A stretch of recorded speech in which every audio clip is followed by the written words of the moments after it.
Well, we could smell a little propane as we were going in and out of the door of the RV, and sure enough, the smell was coming from here, and it turned out to be that solenoid. The old one was just not working properly.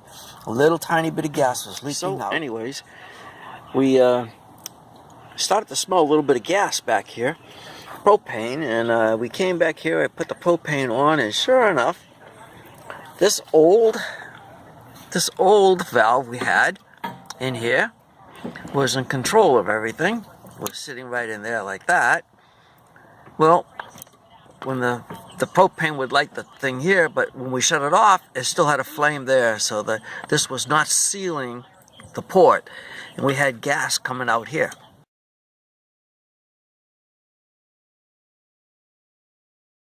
So a little fire. It's not supposed to be there. It's supposed to shut it off completely. The propane goes off, and then when it comes back on, this sparks it to start. So that was no good. This valve was no good. And the thing I want to show you folks was that this is an Atwood 6-gallon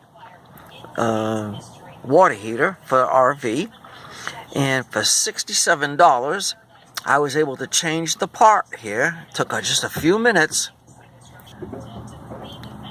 It took me about 30 minutes to put that one in there.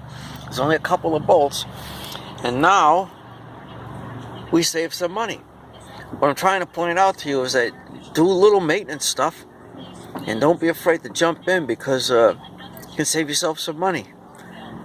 You know, a whole new one costs probably $400 or $500, and then if you have to pay the labor to put it in, I'm talking about the whole apparatus, will cost a lot of money. I was able to put that in there, and I think I'm going to change this plug here. It's just a little plastic plug, but it looks like it's kind of reaching the end of its days. Maintenance. It's cheaper to maintain something than it is to keep replacing it.